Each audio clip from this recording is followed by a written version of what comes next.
Hello. आज का video हम बनाने जा रहे हैं हिंदी साहित्य के इतिहास। अभी तक हमने आपको पढ़ाया केशवदास तक। अब हम पढ़ाएंगे आपको फुटकर कवियों में। तो केशवदास के बाद आते हैं 14 नंबर पर होल राय। देखिए, ये ब्रह्मभट्ट अकबर के समय में हरिवंश राय के आश्रित थे और कभी कभी शाही दरबार में भी जाया करते थे। इन्होंने अकबर से कुछ ज़मीन पाई थी जिसमें होलपुर गांव बसाया था। ज़मीन पाई थी, कौन सा गांव बसाया था? होलपुर। कौन? होल राय कवि। कहते हैं कि गोस्वामी तुलसीदास ने इन्हें अपना लौटा दिया था, जिस पर इन्होंने कहा था, लोटा तुलसी को लाख टका का मोल। क्या कहा था? लोटा तुलसी को लाख टका। गोस्वामी जी ने चट उत्तर दिया। कौन उत्तर दिया? मोल तोल कछु है नहीं, लेहु राय कवि होल। रचना इनकी पुष्टि होती थी, पर जान पड़ता है कि ये केवल राजाओं और रईसों के विरुद्धवली वर्णन किया करते थे, जिनमें जनता के लिए ऐसा कोई विशेष आकर्षण नहीं था कि इनकी रचना सुरक्षित रहती। अकबर बादशाह की प्रशंसा में इन्होंने यह कविता लिखा। किसकी प्रशंसा में? अकबर बादशाह की। देखिए, दिल्ली ते ना तख्त है वक्त न मुगल कैसी, है ना नगर बढ़ी आगरा नगर ते। गंगा ते ना गुनी तानसेन ते ना तानबाज, मान ते ना राजा ओ ना दाता बीरबल ते। खान खान खाना ते नर नर नहरी ते ना, है ना दीवान को बैडर टुंडर ते।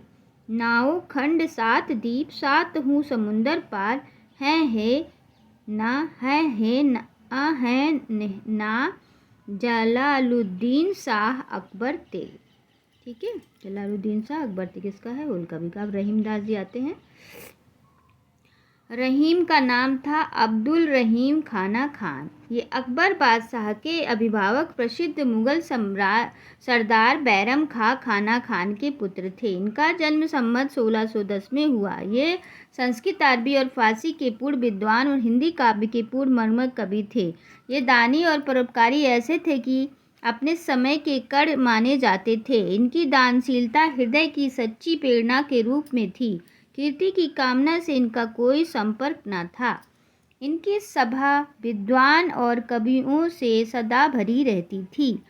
गंग कवि को इन्होंने एक बार 36 लाख रुपए दे डाले थे। किसने? रहीम ने।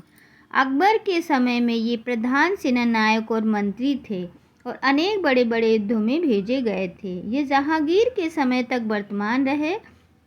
लड़ाई में धोखा देने के अपराध में एक बार जहांगीर के समय इनकी सारी जागीर जब्त हो गई और कैद कर लिए गए। कैद से छूटने पर इनकी आर्थिक अवस्था कुछ दिनों तक बड़ी हीन रही, पर जिस मनुष्य ने करोड़ों रुपए दान कर दिए हैं, जिसके यहाँ से कोई विमुख न लौटा, उसका पीछा याचकों से कैसे छूट सकता? अपनी दरिद्रता का दुख वास्तव में इन्हें उसी समय होता था जिस समय इनके पास कोई याचक जा पहुँचता और ये उनकी यथेष्ट सहायता नहीं कर सकते थे। अपनी अवस्था के अनुभव की व्यंजना इन्होंने इस दोहे में की। तबहि लो जीवो भलो देबो होय न धीम, जग में रहिबो कुंचित गति उचित न होए रहीम। संपत्ति के समय में जो लोग सदा घेरे रहते थे, विपदा के आने पर उनसे अधिकांश किनारा खींचते हैं। इस बात का घोतक यह दोहा है।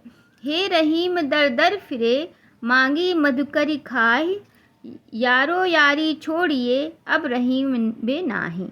कहते हैं कि इस दीन दशा में इन्हें एक याचक ने आ घेरा। इन्होंने यह दोहा लिखकर उसे रीवा नरेश के पास भेजा। चित्रकूट में रमी रहे रहीमान अवध नरेश, जापर विपदा परति सो आवत यही देश। चित्रकूट में रमी रहे रहीमान अवध नरेश, जापर विपदा परति है सो आवत यदि देश। रीवा नरेश ने उस याचक को 1 लाख रुपए दिए। गोस्वामी तुलसीदास जी से भी इनका बड़ा स्नेह था। ऐसी जनश्रुति कि एक बार एक ब्राह्मण अपनी कन्या के विवाह के लिए धन न होने से घबराया हुआ गोस्वामी जी के पास आया। गोस्वामी जी ने उसे रहीम के पास भेजा और दोहे की यह पंक्ति लिखकर दे दी। सुरति नरति नगतिये यह चाहत सबको। रहीम ने उस ब्राह्मण को बहुत सा द्रव्य देकर विदा किया और दोहे की दूसरी पंक्ति इस प्रकार पूरी करके दे दी। गोद लिए हुलसी फिरे तुलसी सो सुत होए। रहीम ने बड़ी बड़ी चढ़ाइयाँ की थी और मुगल साम्राज्य के लिए न जाने कितने प्रदेश जीते थे। इन्हें जहांगीर में बहुत बड़े बड़े सूबे और गढ़ मिले थे। संसार का इन्हें बड़ा गहरा अनुभव था। ऐसे अनुभव के मार्मिक पक्ष को ग्रहण करने की भावुकता इनमें अद्वितीय थी। अपने उदार और ऊंचे हृदय को संसार के वास्तविक व्यवहारों के बीच रखकर जो संवेदना इन्होंने प्राप्त की, उसी की व्यंजना अपने दोहे में की है। तुलसी के वचनों के समान रहीम के वचन भी हिंदी भाषी भूभाग में सर्वसाधारण के मुंह पर रहते हैं। इनका कारण यह है कि जीवन की सच्ची परिस्थितियां का मार्मिक अनुभव रहीम के दोहे वृंद और गिरधर के पदों के समान कोरी नीति के पद नहीं।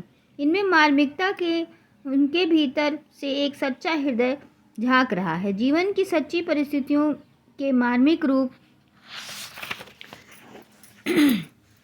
को ग्रहण करने की क्षमता जिस कवि में होगी, वही जनता का प्यारा कवि होगा। रहीम का हृदय द्रवभूत होने के लिए कल्पना की उड़ान की अपेक्षा नहीं रखता था। वह संसार के सच्चे और प्रत्यक्ष व्यवहारों में ही अपनी द्रवभूत होने के लिए पर्याप्त स्वरूप पाया जाता था। बरबे नायिका भेद में भी जो मनोहर और छलकते हुए चित्र हैं, वे भी सच्चे हैं। बरबे नायिका भेद किसका? रहीम का। कल्पना के झूठे खेल नहीं। इनमें भारतीय प्रेम जीवन की सच्ची झलक है। भाषा पर तुलसी का शाही अधिकार हम रहीम का भी पाते हैं। ये ब्रज और अवधी, पश्चिमी और पूर्वी दोनों काव्य भाषाओं में समान कुशल थे।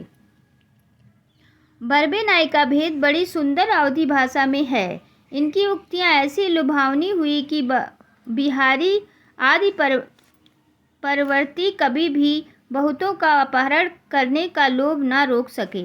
यद्यपि रहीम सर्वसाधारण में अपने दोहे के लिए ही प्रसिद्ध हैं, पर इन्होंने बरबे, कविता, सवैया, सोठा, पद सब में थोड़ी बहुत रचना की। रहीम की देहवास संवत 1683 में हुआ।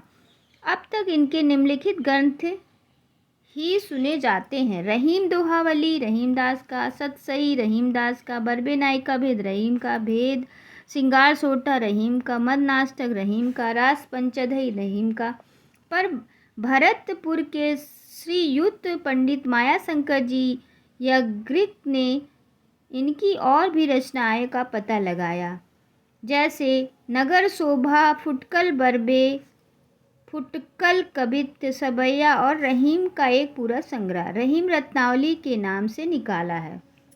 कहा जा चुका है कि ये कई भाषाओं और विधाओं में पारंगत थे। इन्होंने फारसी का एक दीवान भी बनाया था और वाक़यात बाबरी का तुर्की से फारसी वाक़यात बावरी तुर्की से फारसी में अनुवाद किया था।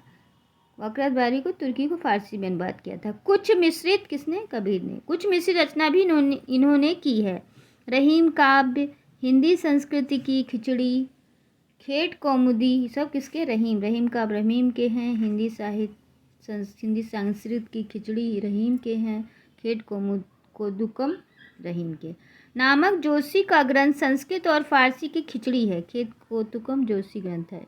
कुछ संस्कृत श्लोक रचना ये भी कर गए। इनकी रचना के कुछ नमूने नीचे दिए गए हैं।